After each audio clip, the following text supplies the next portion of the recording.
Welcome to my channel.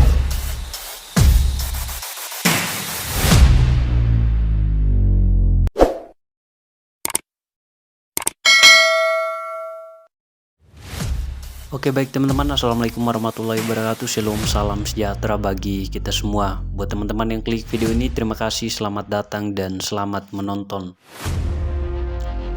Hari ini kita akan membahas Nasakom yang digagas oleh Bung Karno jauh sebelum Indonesia merdeka, yang kemudian dicetus sebagai pilar bangsa dan pada akhirnya muncul penolakan dari berbagai pihak, salah satunya Bung Hatta.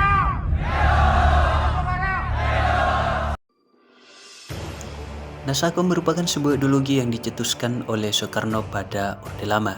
Nasakom sendiri merupakan singkatan dari nasionalisme, agama, dan komunisme. Ideologi Nasakom ingin menggabungkan orang-orang yang berpaham nasionalisme, yang berpaham agama, dan yang berpaham komunisme, yang menurut Bung Karno merupakan konsep dasar dari Pancasila.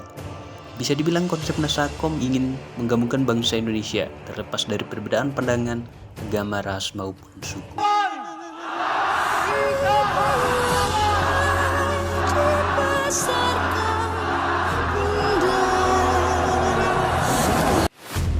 Nasakom pertama kali dirumuskan pada tahun 1926 yang pada saat itu Bung Karno membahas 3 hal yang menjadi nyawa pergerakan Asia dan bangsa Indonesia, yaitu nasionalisme, Islamisme, dan Marxisme.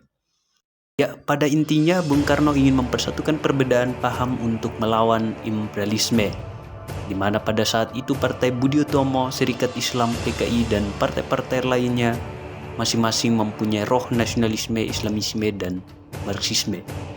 Di sisi lain, perselisihan paham antar ketiga nyawa pergerakan itulah yang menjadi alasan pokok Bung Karno mempunyai semangat untuk mempersatukan, karena Bung Karno percaya persatuanlah yang membuat Indonesia merdeka. Saudara-saudara sebangsa dan setanah air,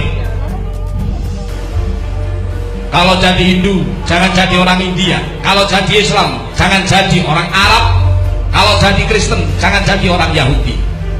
Tetaplah jadi orang Nusantara dengan adat budaya Nusantara yang kaya raya ini. Ingat wahai saudara-saudara, musuh yang terberat itu adalah rakyat sendiri.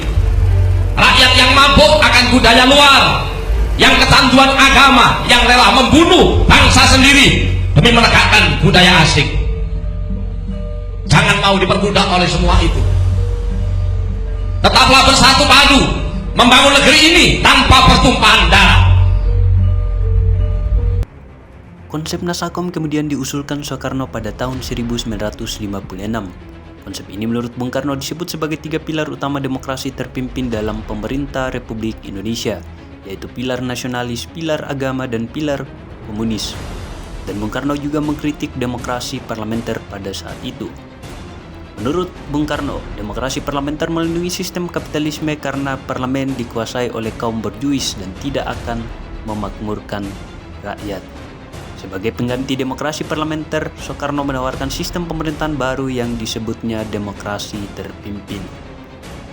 Demokrasi terpimpin berpondasi kepada 3 pilar utama, yakni nasionalisme, agama, dan komunisme atau disingkat Nasakom.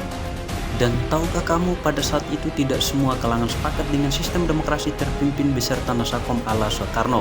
Salah satunya adalah Muhammad Hatta. Bagi Muhammad Hatta, demokrasi terpimpin membuat kekuasaan negara kian berpusat kepada sosok presiden, dan itulah yang kemudian terjadi.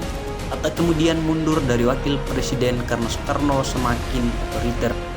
Sistem demokrasi terpimpin akhirnya diterapkan, begitu pula dengan konsep Nasakom. Soekarno menyatukan 3 kekuatan politik besar di Indonesia kala itu untuk memperkuat posisinya sebagai presiden.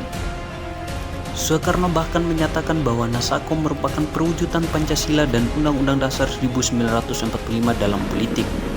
Kalau dikatakan ya aku Pancasila, tetapi dalam artinya arti Nasakom-komnya ini Pancasila juga dipakai untuk mengatakan aku Pancasila tetapi aku anti NAS. Aku Pancasila tetapi aku anti A. Jawab tidak. Pancasila adalah pemersatu, adalah satu ideologi yang menyakup segala Kan aku sendiri berkata, aku ini apa?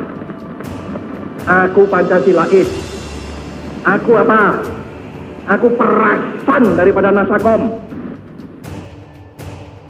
Terjadinya peristiwa berdarah gerakan 30 September pada tahun 1965 membuat kepemimpinan Soekarno mulai digoyang. G30S PKI merupakan awal runtuhnya rezim Orde Lama yang dipimpin Presiden Soekarno. Setelah kekuasaan Soekarno benar-benar terkikis dan kepemimpinan negara mulai diambil alih oleh Soeharto, segala hal yang berbau komunis menjadi terlarang. Penerapan Nasakom pun berakhir, begitu pula dengan sistem demokrasi terpimpin.